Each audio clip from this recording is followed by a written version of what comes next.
been in the games industry for quite a long time, since I think I started in 2002, and I basically worked for about 14 years at PlayStation. So I came straight out of university and started as a junior character artist and animator at the Sony Cambridge studio, and worked on loads of PlayStation games there. And then the studio unfortunately closed down, and me and Tom decided to go indie, so we started our own studio and made Röki.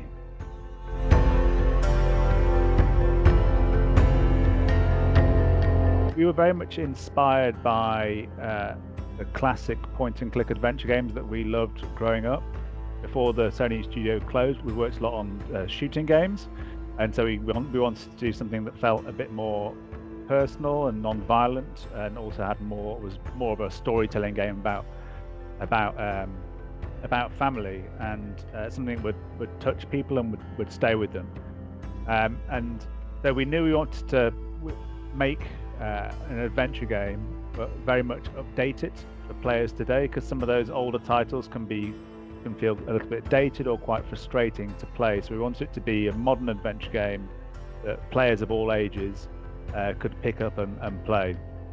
And yeah, it's inspired by Scandinavian folklore. So it's the story of Tuve, and she is a young girl going into the Scandinavian wilderness to try and find her brother Lars, who's been taken by Röki, who's a monster in the game. So basically the game is a little bit like Jaws. The film is named after the shark, and the game is named after the monster. So yeah, you're going into the wilderness to solve puzzles and meet monsters, and basically unlock paths deeper into the forest and get closer to your brother to try and rescue him.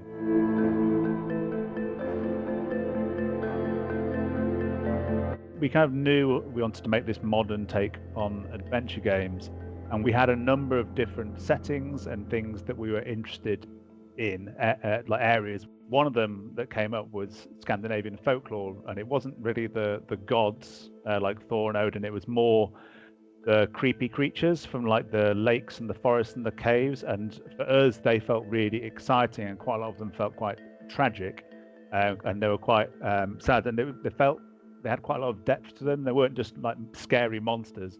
And in the game, even though you meet monsters, it's not a game where you're like shooting them or chopping their heads off. In Röki, you meet them and you try and help them with their problems, and then in helping them, they can help you. So we like this idea of a young girl like meeting creatures that look quite scary, but not having any prejudice. So she just takes them as on how they treat her, and she doesn't mind. They look quite grotesque, but some of the kind of the characters in Scandinavian folklore felt so strange and weird and odd to us. They were just really, really fascinating. And pretty much immediately, I think when you've hit the right spot, because for us, all the other ideas just kind of like faded away almost instantly. We both got really excited about it, and we started looking at the different creatures and trying to assemble a cast which would complement each other well.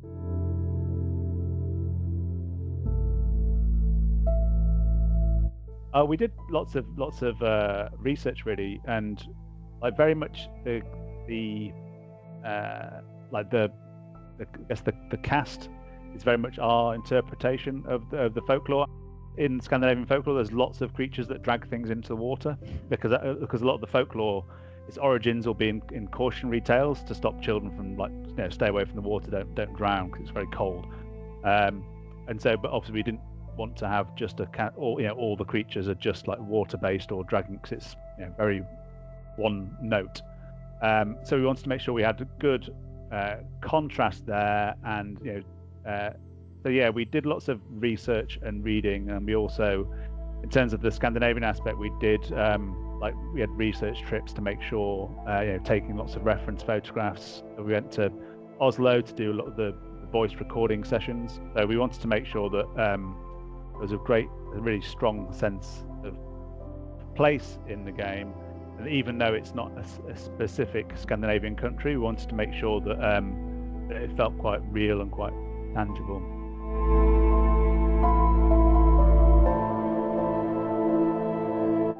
the art style from a production point of view.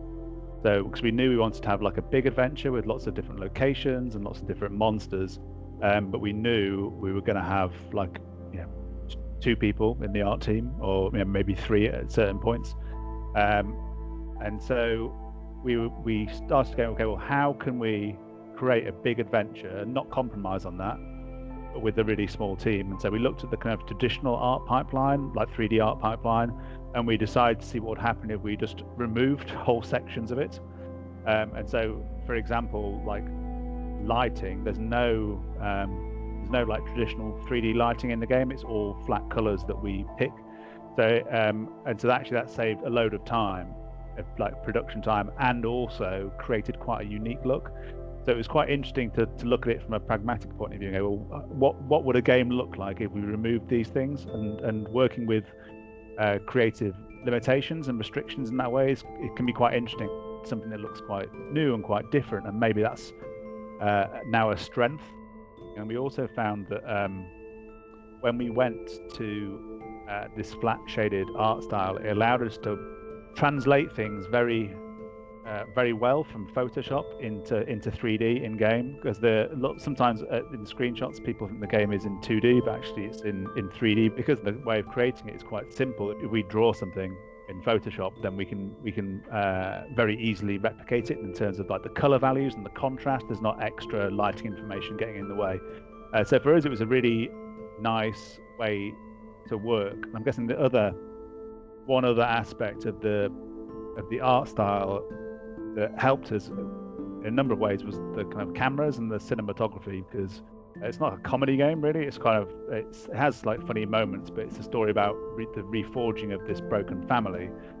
And so we wanted to tell this story, and in order to do that, we wanted to utilize all the tools at our disposal. And cinematography is one that's sometimes overlooked in games. And we knew that we wanted the game to feel quite accessible and not have the player controlling the camera, because people can trip up on that sometimes. It's often an assumed skill, because a lot of people struggle with the third-person camera controls. And so in taking control of that, it allowed us to have the camera as a storytelling device, but it also allowed us to build our environments to those cameras, which obviously saved us quite a lot of work, and meant we could make a game that was very striking because we had the control.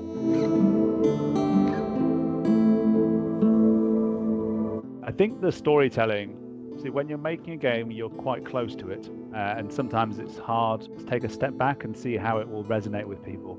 And now the game's out, I think that's the thing that has delighted us the most in people's reaction to the story, because as well as the story of who they're going and meeting these monsters, it's also the story about her and her family, and about loss and reconciliation. So it's very much this collision of the fantastical and the real. And yeah, some of the messages that we've had and reaction that people have had to the story, that people have been crying. A lot of people sent us quite personal messages on how the story has resonated them and touched them based on their own personal circumstances. So that was the kind of thing we were really delighted with, because we thought we'd done a good job, but it's really hard to know. And obviously we've done a lot of user testing and focus testing and iteration on the stories we've been going through to try and make it, to make it connect as much as possible. But there's no test better than people playing it for the first time.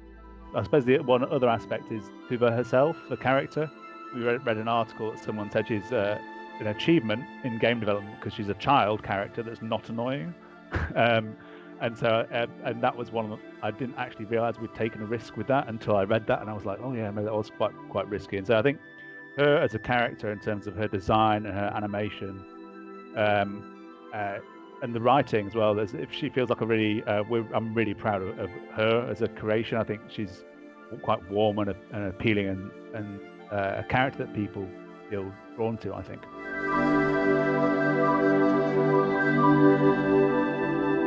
So I think as a studio, we're keen to keep on innovating in like narrative art-led games. But yeah, we're just having a bit of a kind of a break at the moment, and obviously we did the the Steam and GOG launch of Röki, and we've recently done the Switch launch. So yeah, I think we'll have a little bit of a breather for a while. But whatever we do next, I think the experience we've got from this game has been invaluable, because we've done games before at PlayStation with elements of narrative in.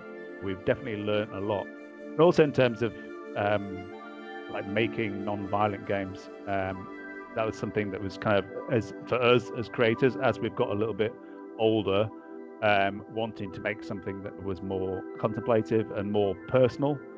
But yeah, I hope you're intrigued by the game, and we look forward to welcoming you to the wilderness soon.